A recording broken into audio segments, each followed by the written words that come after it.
Welcome back to the Blue Sense podcast. We've got episode 4 from Cape Town.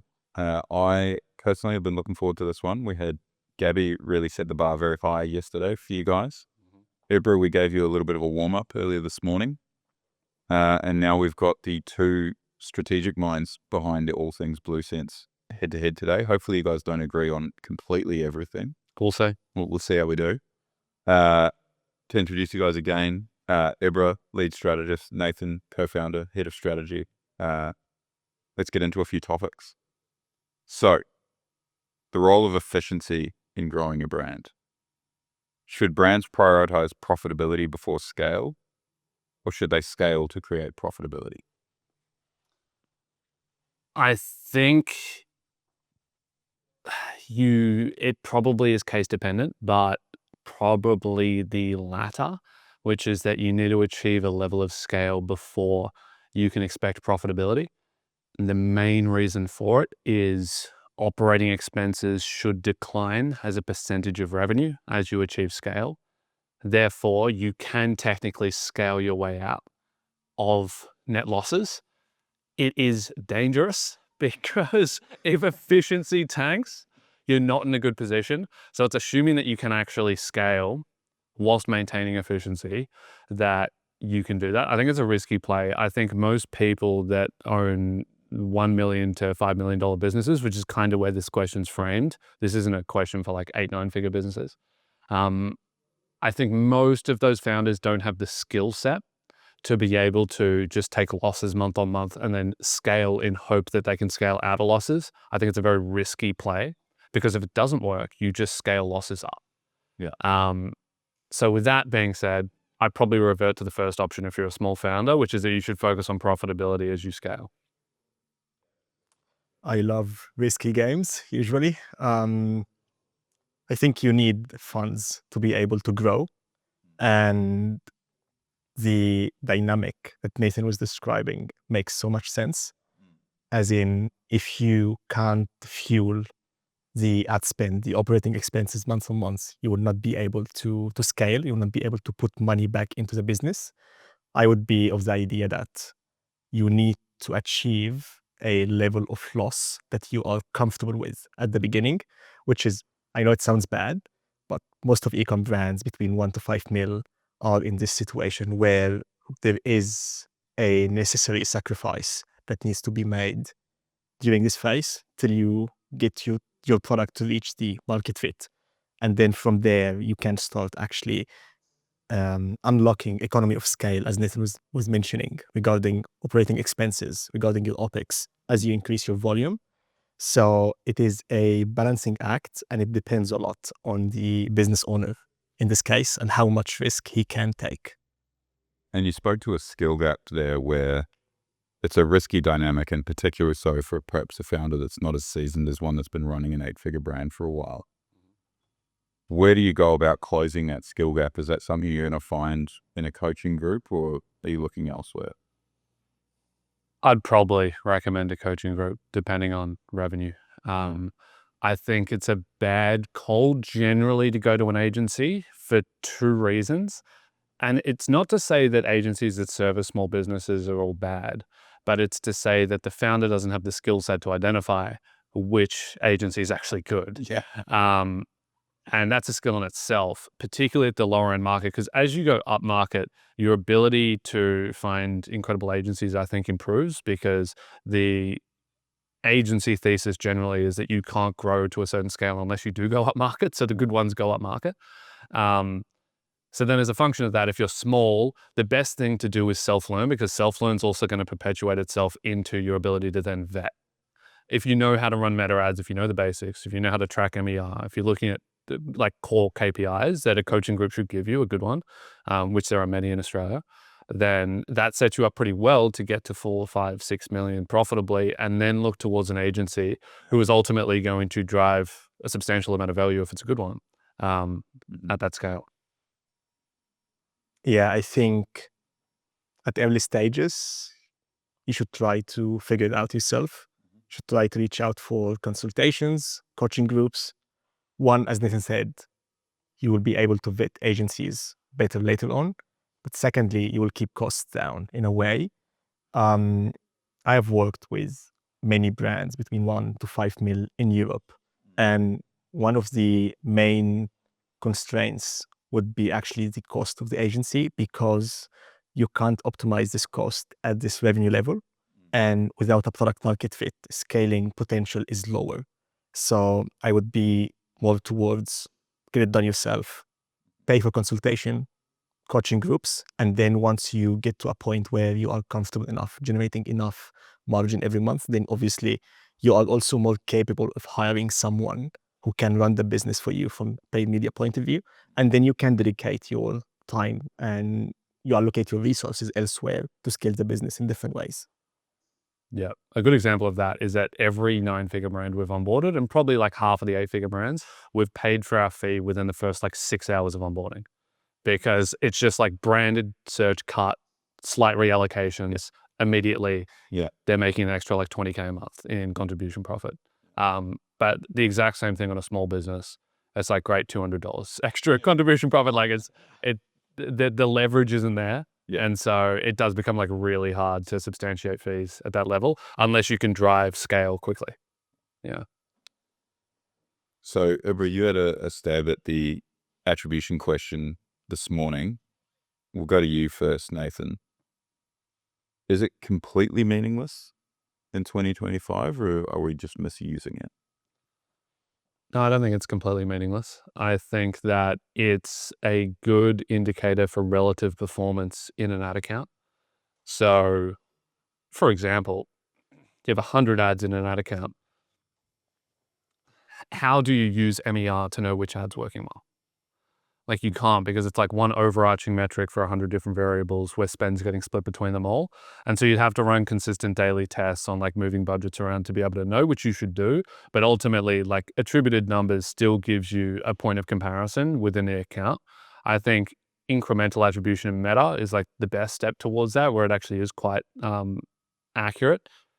And then the same thing translates into Google. I just think that people structure the accounts wrong and they don't understand the numbers. And so the numbers pretty much always look a little bit better than they are. And so people over allocate spend, or vice versa. People don't understand that like return on ad spend reads will be worse on a very top of funnel ad that's very education focused. And that might be propping up the whole business, but they decide to under allocate there. And so I think it's like you just have to have a nuanced understanding of how attribution works and where to use it and when not. But I wouldn't say it's dead. Like I think it's a bad idea. And some coaching groups push this, which is just look at your 3-day rolling MER and then just make decisions based off that. And I think that's like a very siloed, specific way to make decisions. It's easy for a small founder because they're like, cool, it's simplified, I know what to do. But it's going to get you in trouble in a lot of accounts. Anything to add? Yeah, as we said, like, incremental attribution on Meta would be the best of the worst options you have. But again, you are asking Meta to tell you how good they are. So if you ask me how good I will be like, yeah, great. But obviously, I'm vouching for myself in a way. So I think it's still relevant to guide your decision making across the account and across campaigns, but it's not as accurate as it used to be. And I think we will all agree on this. Like, it's not as it used to be 4 or 5 years ago. So it's still relevant, maybe not as much as it used to be before. And just keep on testing and keep on trying to understand what is driving the incremental impact for your revenue or your back-end sales. So again, to something that Ibra put a stake in the ground on this morning, he declared that the offer is king. We've also done a lot of talking this week about the importance of creative and seeing some quite dramatic changes in how creatives approached with Meta specifically. Mm-hmm. You can only optimize one thing: your creative concepts or your offer structure. Where are you going to find more leverage?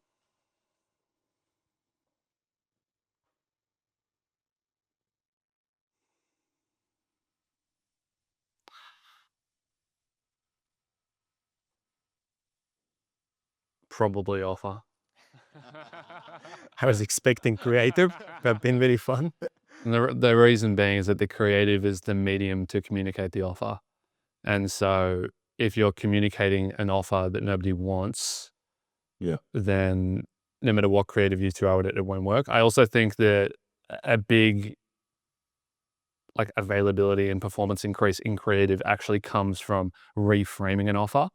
So like it could be the exact same offer, but you're kind of reframing it to different audiences, which is kind of playing with the offer to improve creative performance.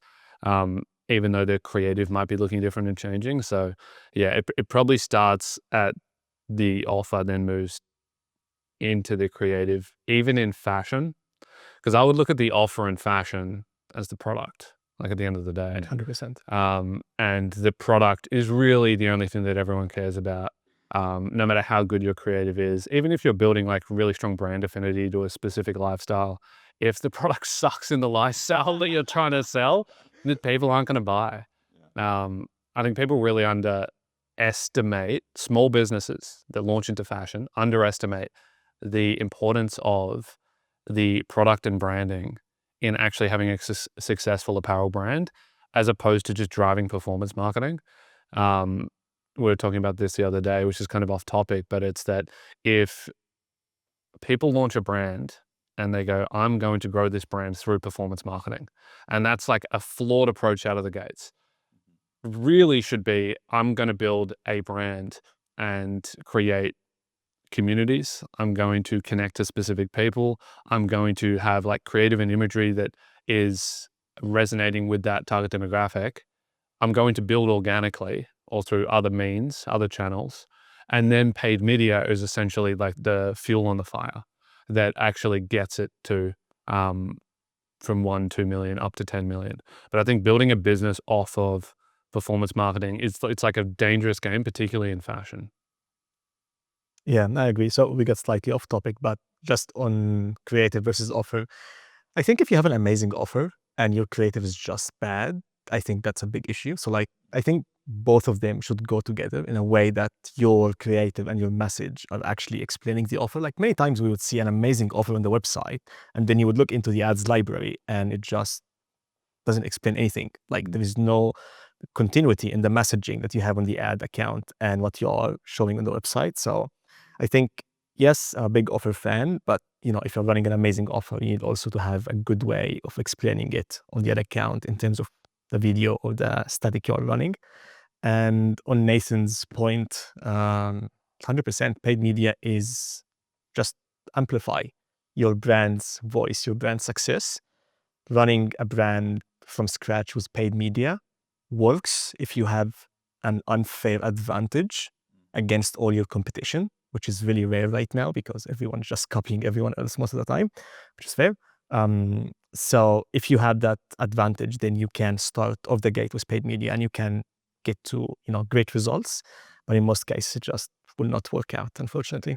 Yeah, like first to market. Yes, absolutely. First to market and amazing features, amazing USPs, just crushing it out of the gate. Paid media, 100%. And so if you're one of these brands in that sort of 3 to 7 million window where we're talking about how do you close this skill gap to help answer some of these questions, what are the 2 or 3 things you look to diagnose that problem, whether it's a creative issue or an offer issue? Probably, like, to keep it super simple, it's probably just conversion rate on site and then CTRs on creative, right? And so it's like if the creative's really good, it should be communicating the product, hooking people in, and then driving action, which is ultimately the click to site. But then if they go to site and they realize, actually, I don't really like the product when I zoom in a little bit, I thought this would be priced at 200, it's 700. No, I'm going to bounce. That's probably like, it's a super basic 101 intro performance marketing answer, but it's probably the easy answer. Yeah, I agree on this one. Now it makes sense now. Yeah. So then if we get to sort of future planning and looking at how we're moving forward with a brand that's in a healthy position and starting to grow, do you start looking at detailed forecasting or do you start with testing and then use that to infer forecasting? How big is the brand? Let's say a $15 million brand. So does forecasting come first or does execution come first? Testing, execution. Yeah. For a $15 million brand, you want to start with a forecast so you know what you need to achieve, what the core inputs are, and then the testing roadmap comes off the back of that. I wouldn't build a testing roadmap and then put expected value outcomes on that when the expected value might not be what you expect, right? Because the issue with that is that you'll probably underweight your actions and then you'll achieve an outcome that you don't want. You'll be like, I think that we should test some ads this year. And then you'll go and test the ads and you see 5% lift in revenue because you didn't properly forecast. Well, we actually want a 40% lift, which is going to require like 4,000 ads and like 50 new products. And then you're faced with the reality of how hard it is to actually grow a $15 million brand 40% year on year. And would your answer change for that? Like, is there a minimum viable sort of business where they just don't have the data or the scale to do that forecasting exercise, or is that something they can do from day dot? Yeah, well, I think that like that's why I asked how big the brand was, because I think if it's like if you haven't started the business yet, well, I think a forecasting plan means nothing. Yeah. And I think that so as you get bigger, your ability to decrease error bars on a forecast improves. So And so if you're a $1 to $2 million business, your ability to put an accurate forecast together is going to be terrible. It's going to be horrendous. It's pretty much just what is our desired outcome, and you're calling it a forecast, but it's not grounded in any actual like statistics or historical data to prove future outcomes. In which case, you're just saying like, should I have goals as a $1 to $2 million brand? And the answer is like yes, and then you can figure out the inputs from there. Like it's the same way that we approach the team and the agency, which is that if we want 10 more clients, this is what the team has to look like over the next 12 months, X, Y, Z. Same thing applies into ecom, but there's different levers that you need to strategize for. Yeah. So 15 mil brand, 100% you can forecast much more accurately because you have much more data. You are already product market fit. You have run these tests already in the past few years. So you can measure yourself against yourself, which is amazing situation to be in. And the way I would approach it is, like how we have the P&L, right? You have gross sales and then net revenue, COGS, so on and so on, net profit at the end. Probably I would just look at it from net profit for each month. What do I want to achieve and why?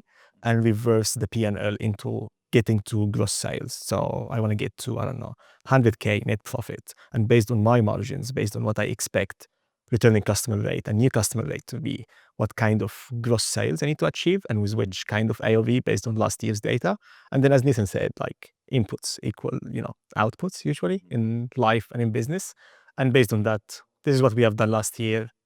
How close were we to this year's target? And you need to fill the gap with more inputs in case you have a gap. So essentially it could be a product launch. It could be marketing event. It could be a promotion. It could be any kind of thing. But, you need just to identify how big is the gap in your plan and you just act on that. As simple as it gets. And what are the core metrics you guys would be looking to in that forecast? I would say most 8-figure brands that we audit and have conversations with are still looking to MER as their sort of core North Star. Occasionally we'll meet a low 8-figure brand that's still looking at in-platform ROAS pretty heavily. Mm-hmm. Where do you shift that? Yeah, well, this gets into forecasting thesis, Yep. which is number one, you forecast new customer revenue separate from returning. Different underlying levers drive those two different revenue buckets. If we then look at just new customer and we zoom in there, new customer revenue is a function of spend on media times efficiency, which if we're just looking at the business that's primarily driven based on ads, that's acquisition MER times by ad spend. And so they're really the two numbers that you need to forecast and be able to predict, and that's going to give you your revenue outcome. On returning customer revenue, you just do a historical cohort extrapolation. You can get a relatively good gauge on what your revenue should be.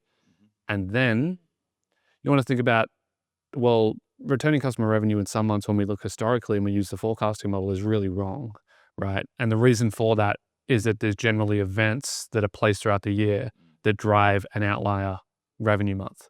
And so we want to think about that throughout the calendar year. Is there going to be specific months in which there's a new product, there's a new variant, there's a co-brand collaboration in which we're going to see X amount of more new customer revenue returning customer revenue, and then that's kind of how you start building the forecast out. Yeah, makes sense. No comeback here. No need to argue when we agree. We will clip this last one because Nathan wasn't 100% sure on this. We'll see if you have a take on the fly, putting you on the spot. If we're looking at how AI works versus humans in media buyings, is the next performance leap going to come from smarter strategists or smarter models? Smarter, more efficient strategists who can leverage AI to get more things done during their day as they used to last year. I think AI will not be able to, just take on your full role yet. Hopefully, you never know. But I think it is something that everyone should be leveraging in different ways, in different capacities, based on what you need to achieve. But if your workflow doesn't have any AI involvement right now, probably you can optimize your working hours throughout your day by at least 20 to 30% just by introducing some sort of AI leverage in your workday. Yeah, I'll give you my short AI take, which is kind of the same, which is that AI will make the worst people worse and the best people better. Excellent. Sounds great for our team. Yeah. All right.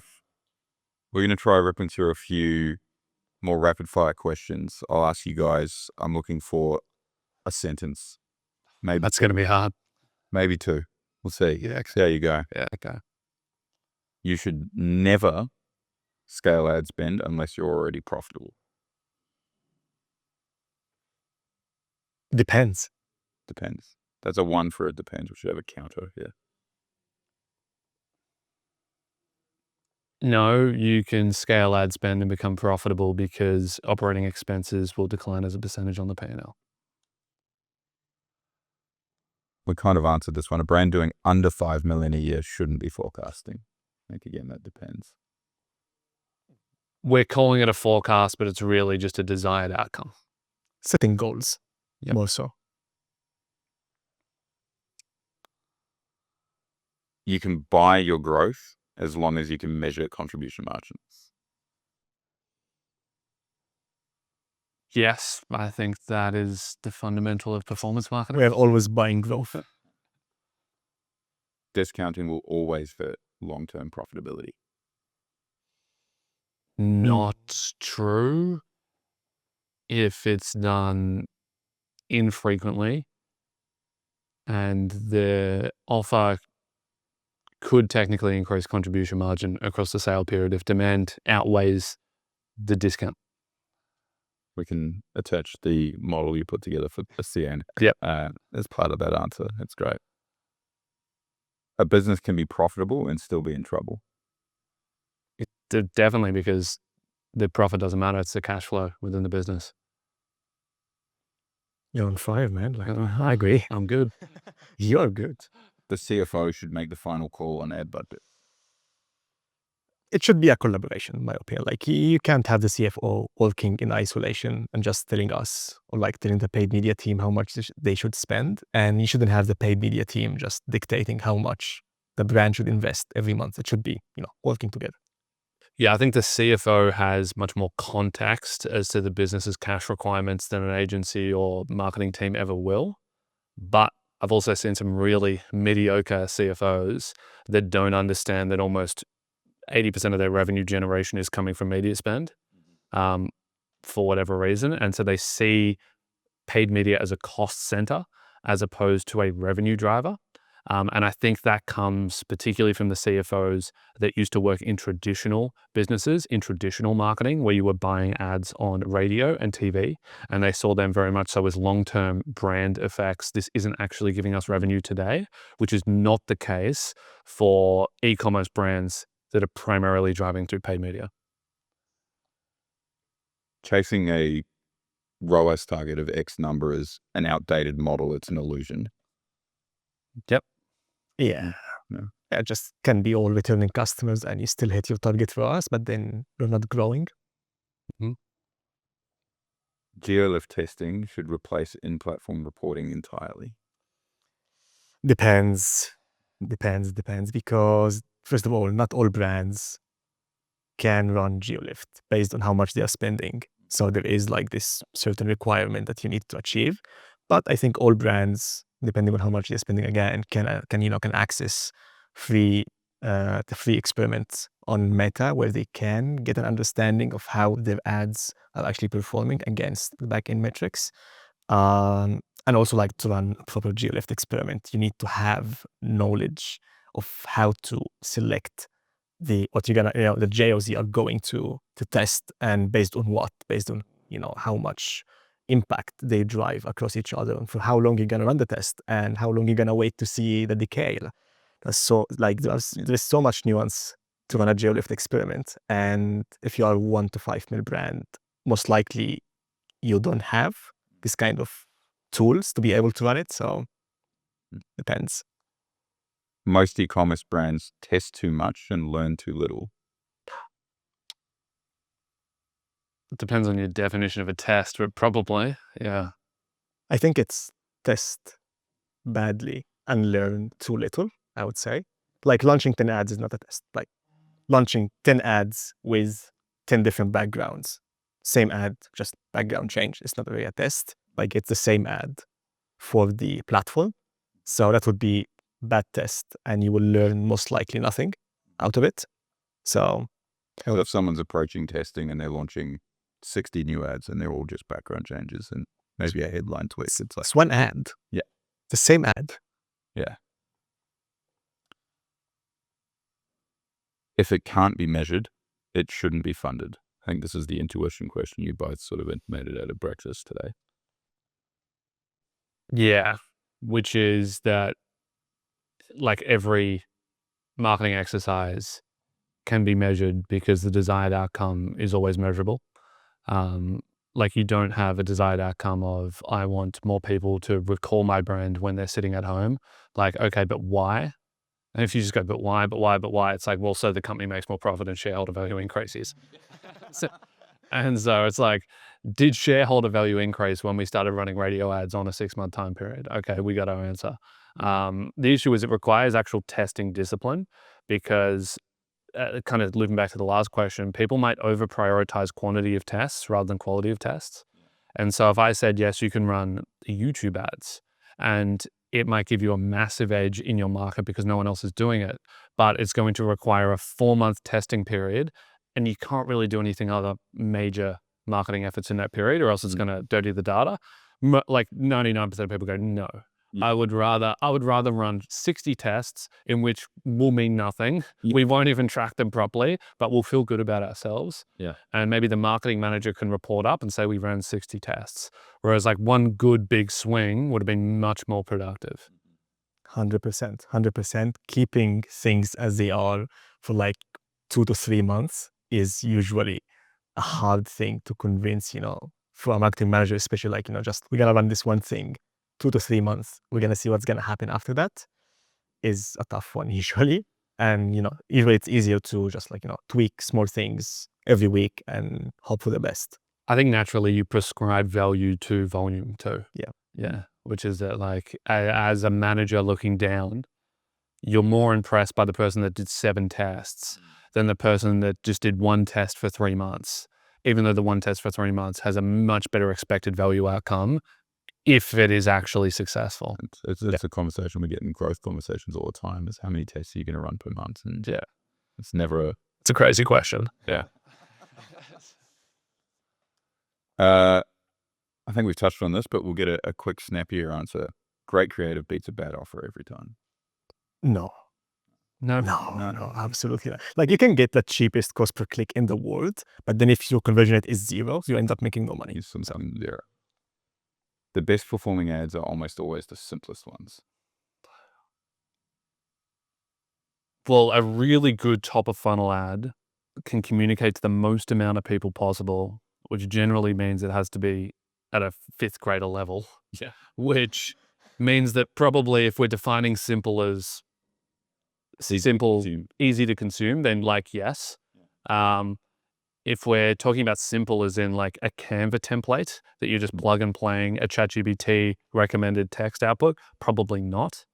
There has to be complexity in the audience research and the scripting that then goes into the final production of the ad. But then the actual ad needs to be very simple to consume and understand. Yeah, great ads could be a one-liner, but they are coming from like, hours and hours of research and customer interviews and just talking to the business owner. But then you end up with maybe one sentence that just crushed it for Meta.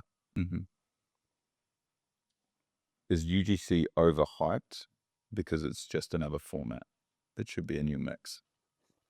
UGC was probably overhyped in like 2021, 2022, but now, so UGC as a, this is where people get this wrong, which is that they go, UGC is a great format, run it. That's not true. It's exactly what we said in the last question, which is that UGC is just a medium for communicating a script. And if that script is incredible, it will work in VSL style. It will work in UGC style. It will work as a static carousel that you flick through. The importance is in actually being able to do UGC like the top 1% do. But I've worked with so many clients who have just paid a UGC agency, thrown 6 ads in an account, hasn't worked. And you're like, well, yeah, because it starts with this product is amazing, please buy this product. And then goes into like one value proposition that everyone in the market has. Like, that's a terrible piece of content. It's a terrible ad. But there are pieces of UGC that are like incredible, that feel native to the platform, that I get hooked in on because I'm like, I didn't even know this was a piece of UGC content. It's talking about like some specific problem that I have and walking through step by step, and then the product reveal is 40 seconds in. Like, that's great. Yeah, I agree. And I think it was way easier back in the day to have success with UGCs because they were actually UGCs, not just influencers getting paid to say my product is amazing. Like, it would be a genuine customer just reviewing my product. And we have an account where this type of content still crushes it till the day because they are not paid influence, like just customers talking about the product, reacting to how it helped them with a problem. And you would launch an ad like that and it just really take off on the account. While in most cases, we just rely, brands would rely on paying an agency just to get a bunch of influencers saying this product is amazing, please go and buy it. And you're limiting your reach to like, this 1% in the market that knows about the problem, knows about the solution, and is just waiting to pick for a product. And so obviously you would reach fatigue extremely quickly, as opposed to what Nathan was saying, when you try to actually do a proper research, proper scripting, and run something that can resonate with people. It's interesting. There's probably this spectrum of UGC where on the left, it's a genuine customer picking up their iPhone, first video they've ever shot in selfie mode, going, this thing's great, you should probably buy it. And then all the way on the other end is like elite level perfect scripting that is like, could be a production shoot, but it's in UGC format. That crushes too. And then most UGC agencies just kind of slap themselves in the middle and they're like, we need it to look authentic, but we also kind of need the script to kind of be good. And so it just comes across super unauthentic and just a bad ad. Yes, absolutely. 100% agree. Yeah. AI is going to replace 80% of ecom ad creators in the next 2 years. I don't know. It depends how good the video models get, really. Yeah, I just saw an ad yesterday, and it was actually for an AI platform, and they were running an ad with an AI model, and the script, like the video saying, hi, I'm an AI model, and I'm here to show you what the tool can do. To be honest, it looked kind of good. Like, I was like, wow, I'm surprised, but still not there. So maybe in 2 years, we might see more brands using AI-generated content in their video ads. I have seen brands doing it already, where they would use the AI-generated content for small clips throughout the videos just to run different versions and so on. They work so far. So yeah, I think maybe it could happen. We got into this a bit with Gabby yesterday, and that, like, I think the reality is we don't know if it could happen tomorrow or it could happen in 5 years. And until it actually happens, we're going to have no idea. When it does, I think it's just going to be that same conversation, is it's just reducing the actual production cost closer and closer to zero, and so the arbitrage is going to be in the actual marketing. Yeah. Well, firstly, I think like one more Sora model and it's probably perfect, which is probably like 6 to 12 months away.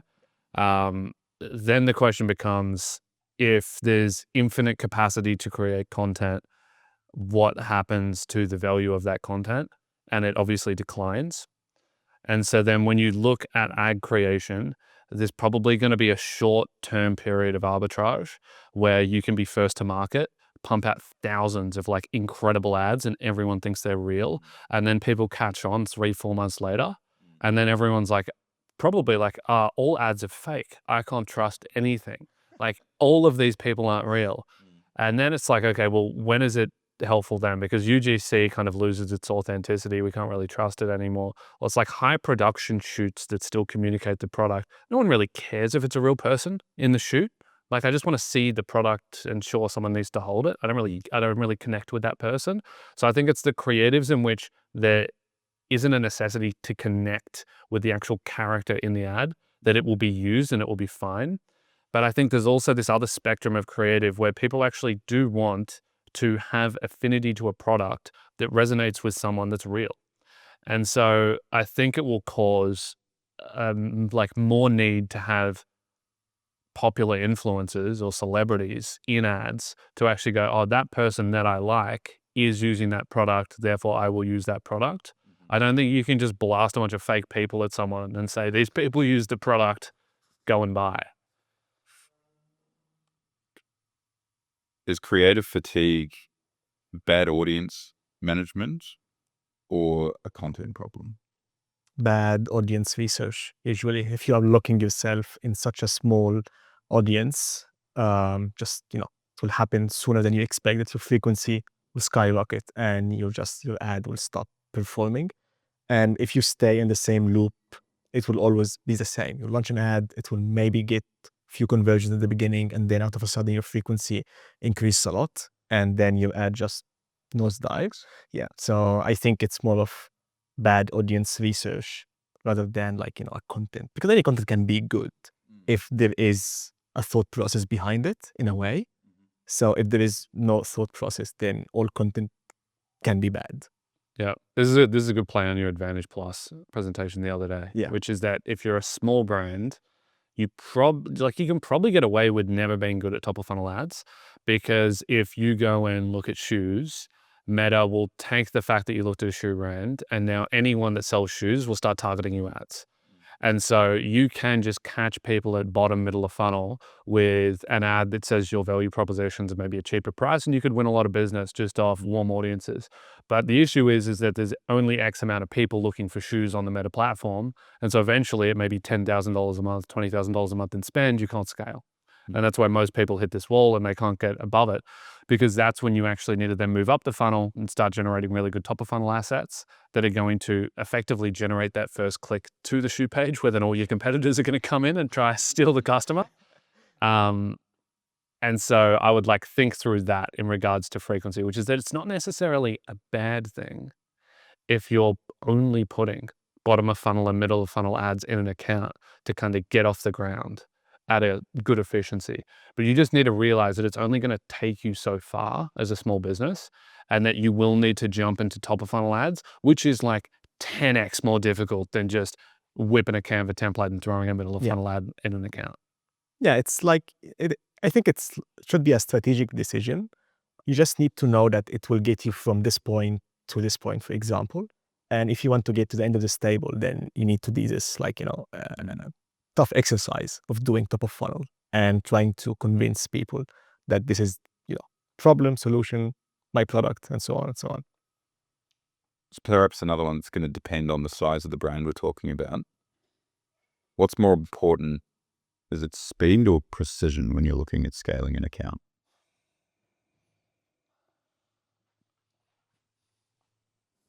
Speed. Speed, 100%. Why? So you are not the only brand in your niche at your stage right now. There are many other brands in the same stage, in the same niche. Whoever is learning faster will scale faster as well. So speed, adjust as you go. I think if you do something today, is always going to be better than waiting a month till you get everything perfect. And then by then, many other brands would have tested, I don't know, 3, 4, 5 things that you don't even know about, and you haven't learned as much as you want while you're trying to scale. What's your advice to a brand that's looking at that and the need for that speed, but that has a bit of a shaky risk appetite because they've been with some of those cheaper agencies and haven't seen the leverage?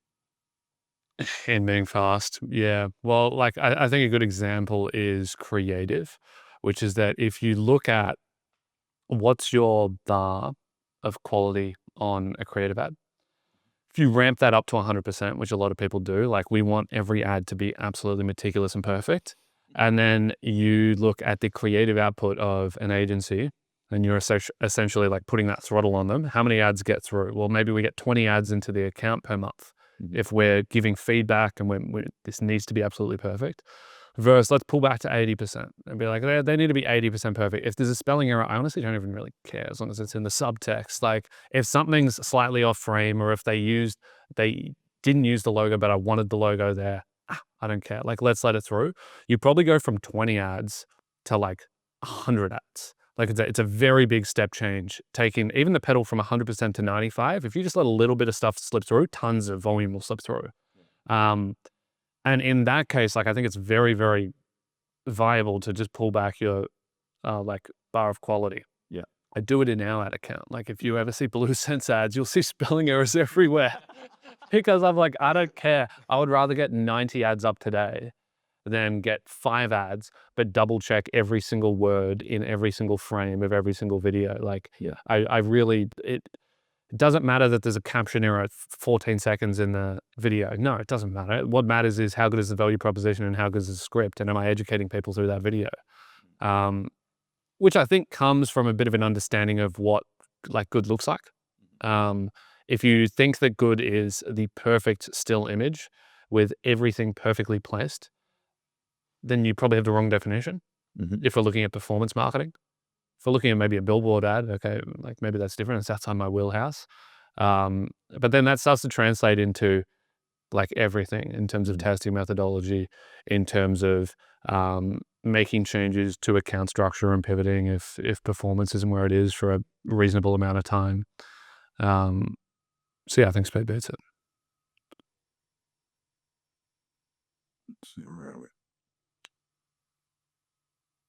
Most brands don't have a media buying problem. They have an OpEx problem. No, I wouldn't say. I would say for small brands, probably. The dilemma of the small business owner is that when you start doing revenue, you see revenue as actual cash income, because the only way that you have ever dealt with cash conceptually is through direct income. And so when you start making $100,000, $200,000 in revenue, you think, wow, I can allocate a lot of this money into reinvesting in the business. Two flawed models there. Number one, these people normally aren't following their finances meticulously, and so they're over-investing. And then number two is that a first-time business owner or second time, or just anyone with a business sub 5 million, is fundamentally terrible at allocating capital efficiently within a business. And so they will make, because like I would love to see the person on their first business or second business that their first 3 hires are excellent. I don't think it exists. Even first 5 or first 10, like it takes a lot of experience with hiring and interviewing and failing before you get good. And that's just on the people side. And then what about the inventory? What about sourcing suppliers? Well, like you're going to fail probably 3 times before you get it right.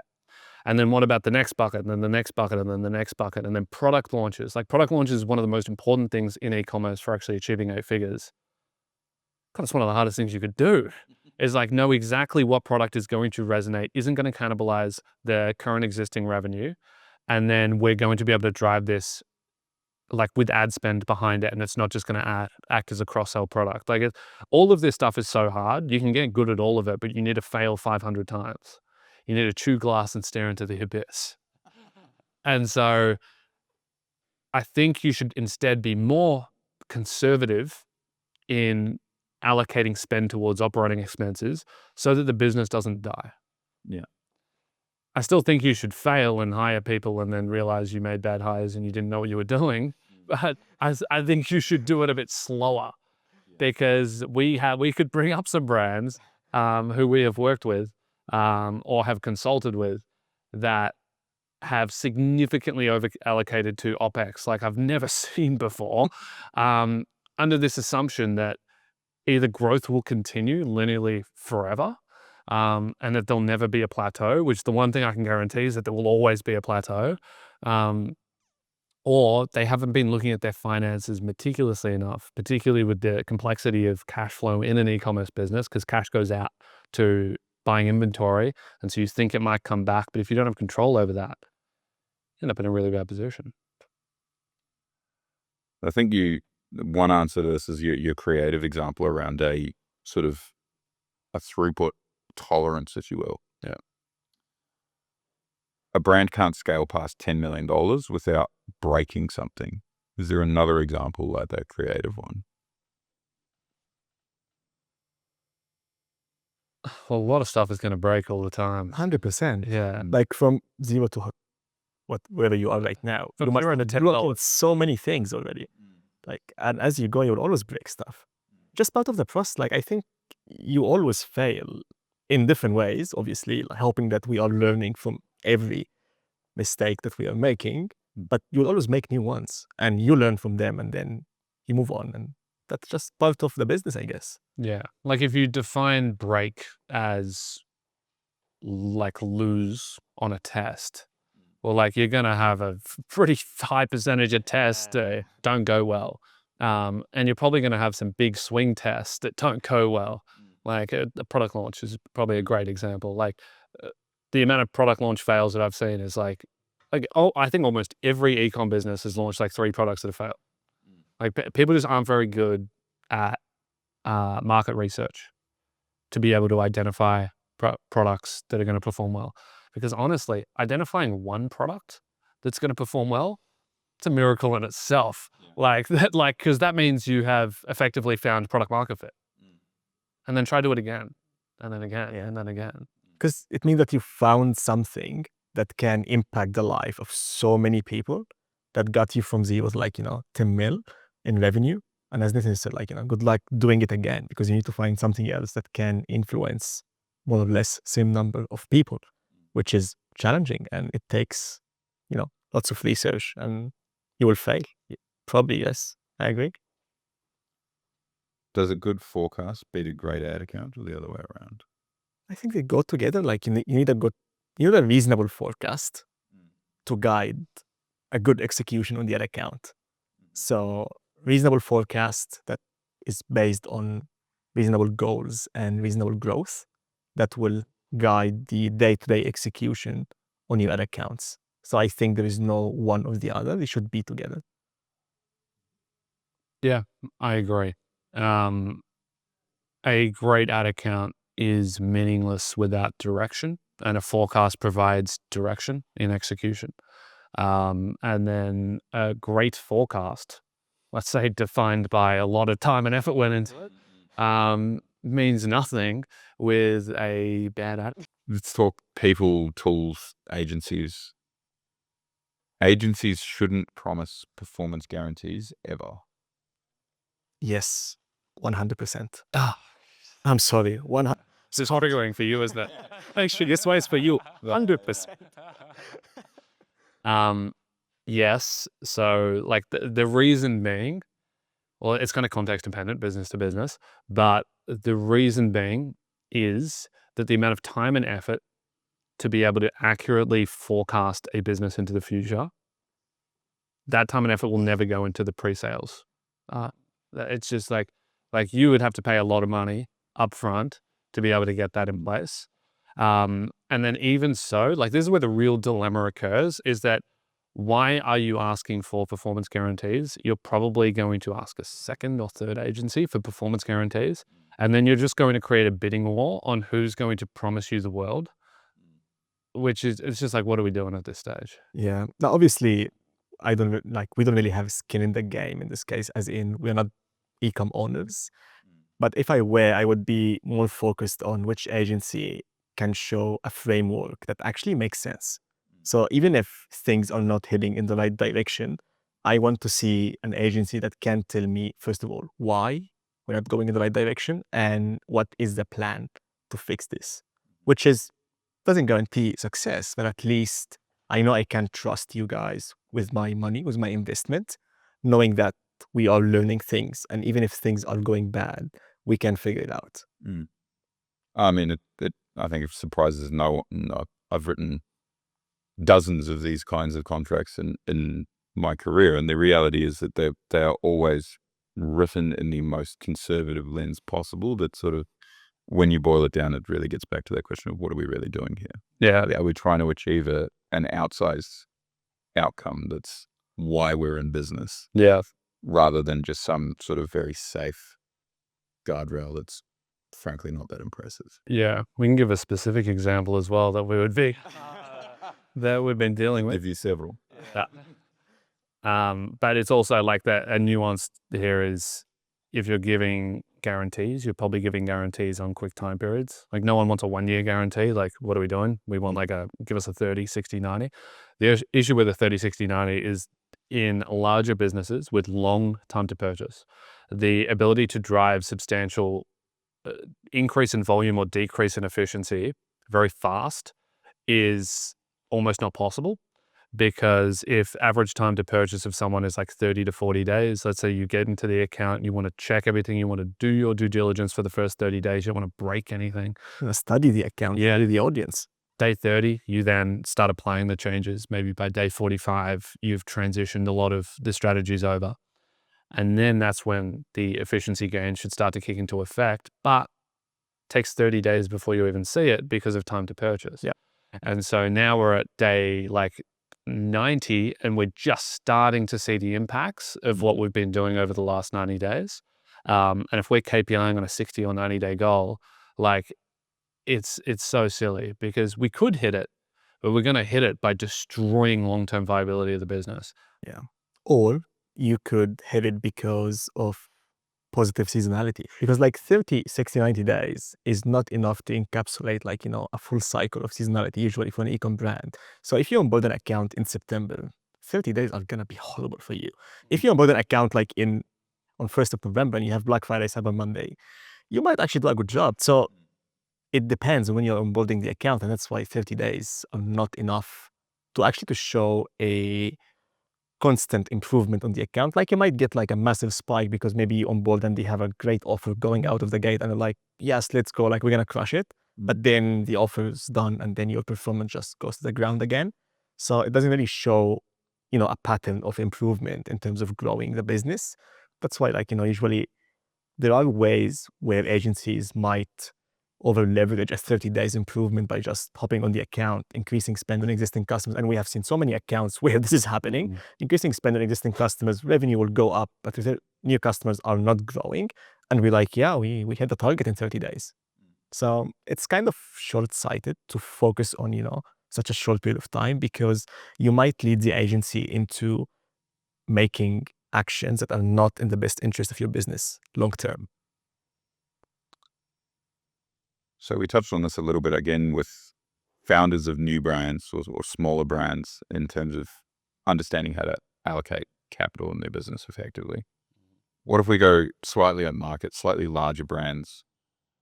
Most marketers don't understand how cash flow works in a business. Yeah, true. Yeah. Let's start. Where do they start?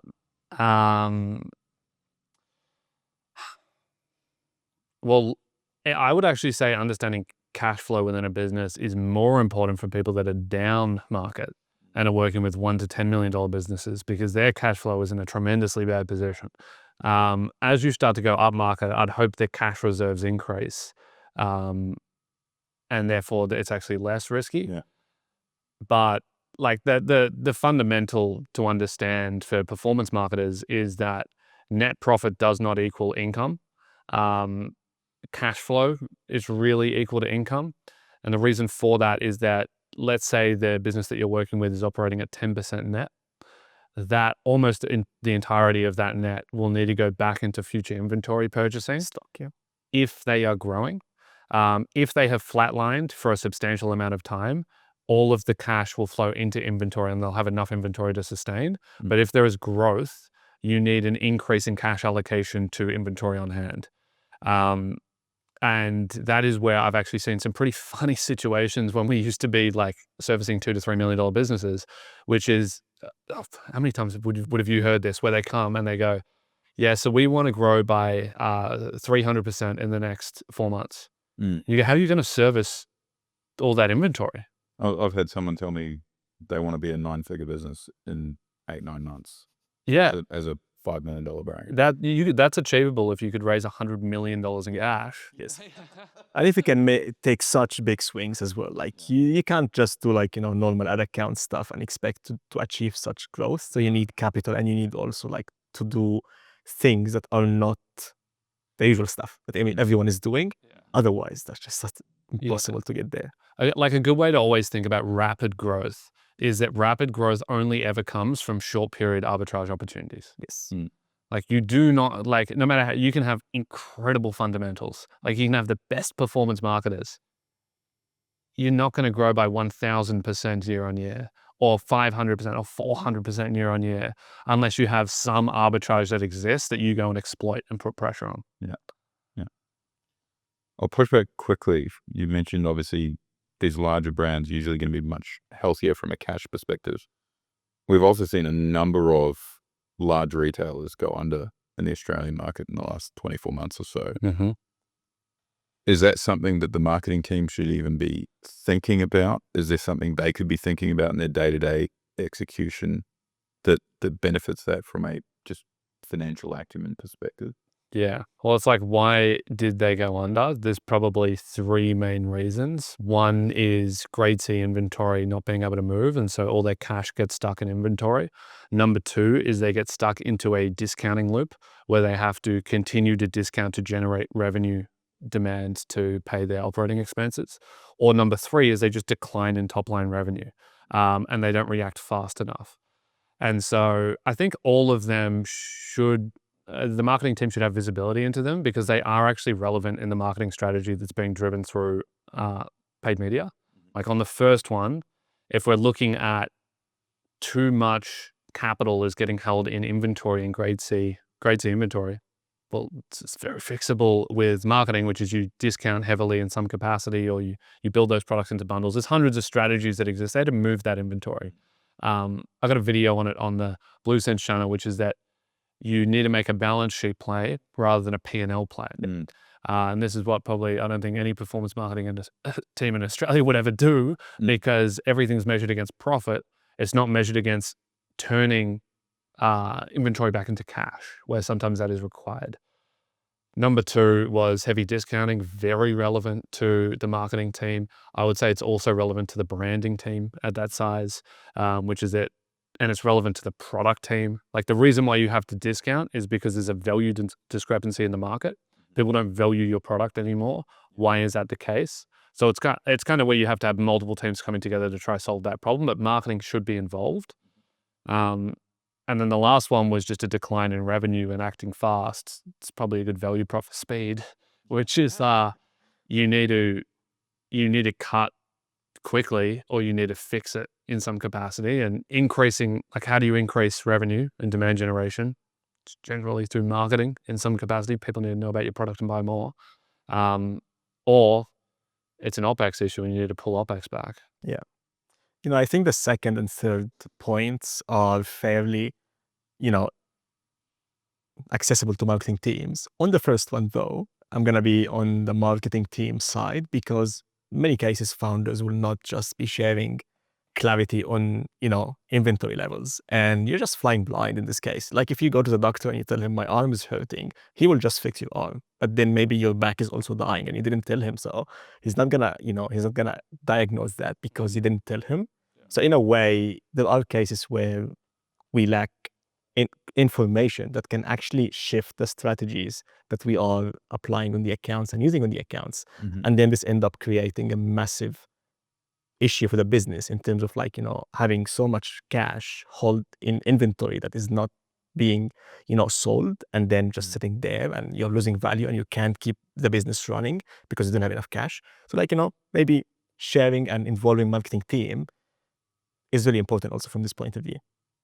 Yeah. Yeah. And there's also on bigger businesses, sometimes they don't know their inventory because the system gets out of whack and inventory. I've got some crazy examples. I can't say them here, but I'll tell you later. Remind me. On people we work with. I think I've seen one actually lately, like also as well. Like, yeah, there's crazy situations where they don't realize they're sitting on so much inventory, particularly when inventory is shipping out of stores at a store level. Very, very hard. talking about the same one. Yeah, so there's that too. Is paid media 80% psychology and 20% maths, or 80% maths and 20% psychology? Have you watched Mad Men? Too many times. I think you know the answer to this question. Come on, man. Yeah? 80% psychology. Come on. Yeah. No, and you love a spreadsheet. I do love a spreadsheet, which is why it's hard for me to say this. Can we change it to 50-50? I'll allow it. If you're not a little bit uncomfortable with your level of spend, you're underspending. It's probably not a bad for him. But it depends on how you view ad spend, whether you view it as a cost center or a revenue driver. Yeah, what's define uncomfortable like? I mean, do you feel a little bit nervous about getting up every day and tipping $25,000 into Zuckerberg's bank account? Nah, absolutely not. No, I think like, it depends. I think you should look into it as the percentage of ad spend, out of your net revenue. And if that percentage is just like, if you still have way too much room on your P&L to allocate more ad spend, then for sure you're underspending. Like you're leaving money on the table and opportunity to grow on the table. And we have seen this so many times in accounts that we audit, where you look into efficiency and it's like, guys, you could spend much more, acquire many more new customers every month, which will come back and just increase your revenue as a returning customer. So I think in a way, yes, like you need to be aware of how much you're spending. And if it's too little compared to, what you're seeing on your P&L, then most likely you need to spend more and just give it an extra push.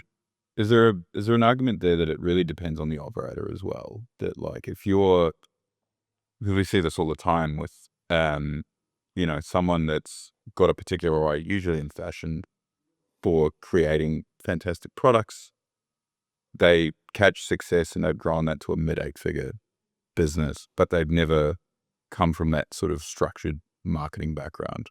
Whereas we also meet brands where perhaps they have a friend or a business partner that's pretty exceptional on the product side, but their background is traditional marketing, media buying, maybe media. Yeah. They're naturally just going to be a lot more comfortable in that risk environment when it comes to large media budgets. Yeah. Well, I think your definition of uncomfortable is incompetence. Because like, why would you ever be uncomfortable? Because you don't understand something. Right. So it's a lack of understanding. It might also be like uncomfortability with, 25 grand a day. Surely there's inefficiency in there. Like surely one of those dollars shouldn't be getting spent. Which is like, yeah, okay, I guess valid. Like don't be with a bad agency. Like I think if you're uncomfortable with the level of spend, you are either uneducated on the impact of that spend within the business. So you lack information, or you lack confidence in whoever is managing that spend. It's actually a great point. I agree. I like it. Thank you. We'll wrap it up with this. The best growth strategy is hiring better people. Yep. Yeah. So when you look at, well, any 6-figure brand that I've worked with, they have like no one in the team. So let's skip to 7 figures. Yeah. And you get probably not 1A player. I don't know, I'm probably offending a lot of people if they're watching this. As you move to 8 figures, I've never worked with an 8-figure business in which I haven't been substantially impressed by at least 2 people on the team, one of them not being the founder. And then as you go to 9 figures, I have never met a 9-figure team in which I wasn't substantially impressed by at least 2 people outside of the founder. And there's probably like 10 of them, but I don't ever see them because they're like in product and different components of the business. So I think like ultimately to achieve scale, you need incredible people. And those incredible people can be incredible within a specific domain in the business that then like allows for scale. I 100% agree. We have amazing partners that we work with who are amazing operators, and we are constantly impressed by how competent they are and how switched on they are. And it just makes our job, I'm not gonna say easier, but like it just makes it more fun. Like, to have a meaningful exchange of ideas and of insights that is, constructive and going towards a goal. It's just something that unfortunately you don't see enough with 7-figure brands. 6 figures becomes even more more difficult. But honestly, like it is really a pleasure to work, with operators who are great at what they're doing, A players. They just elevate everyone else. Like, even if you as a marketing team don't understand the product that well enough, having an A player on the other side that is explaining the product to you and just educating you on the product makes lots of difference. Yeah. There is like, I've made a lot of content this year purely off conversations with our 9-figure and high 8-figure clients. Yeah. Like literally, I'll hop on a check-in call with Ibra and I'll sit there and I'll say nothing the whole call. And then I'll go, damn, I learned 2 things on this call from the client. Yeah. I'm probably going to talk about this at some point. Yeah. I think, you go back to that conversation around, we talked a little bit about agencies and how they should structure their contracts and so on. You see the same thing show up in agency case studies. Like one of the signals I think of a poor agency is a case study that's just like, look at these 2 amazing metrics and how incredible we are. Whereas a really good case study, like almost universally, will start with the team at this brand are exceptional people. And that allows us to leverage all of these different things like we did. Yeah, like 100%. Yeah, like, yeah, I think a lot of agencies take credit for revenue that they shouldn't. Yeah, and just to add something here, like also case studies that are in 30 days, 40 days, 45 days. We have accounts where we grew them month on month profitably for the last 7 to 8 months, and we haven't done a case study yet. Like, that's not enough. Like, you need to keep going. Yeah, the head of growth might disagree with. I agree. Let me tell you about, we have tons of case study, but in a 41. Now, I'm just talking about recent accounts. Like, you can't really call this a case study yet after like 3 months of just doing a decent job. Like, you do it for a long period of time. You want to go through like, all the ups and downs of the year and be like, okay, this year compared to last year, we crushed it. Then yes, we could say, yeah, we did a good job. But like claiming and taking credit for a result that's just been generated because of organic or because of like ADMs after 30 days. Yeah. It's just like, yeah, that's why like in our case studies, we'll be very specific. The way I've framed them is what is their year-on-year growth rate? And then how does that change when we came in? Because we could like, I could whip up infinite case studies on just like, yeah, this brand is up 50% year on year. Yeah, because we onboarded them and they were 50% year on year up. Like, so what are we doing? But if you take their existing growth and then you look at, okay, now they're at 60%, amazing. So like we added 10% to their growth rate, which is a lot if you're a big business. Well, thank you, gentlemen. thank you. I've run out of questions. Should we leave it there? Sure. And let's regroup for round 2, maybe after Black Friday when the dust is settled. Sounds good. Looking forward. All right. Thank you, Scott. Thank you, Scott. Thank you, team. We will, as always, drop a link below if you want to speak to these incredible gentlemen and get them to audit your business. And look forward to seeing you in the next episode.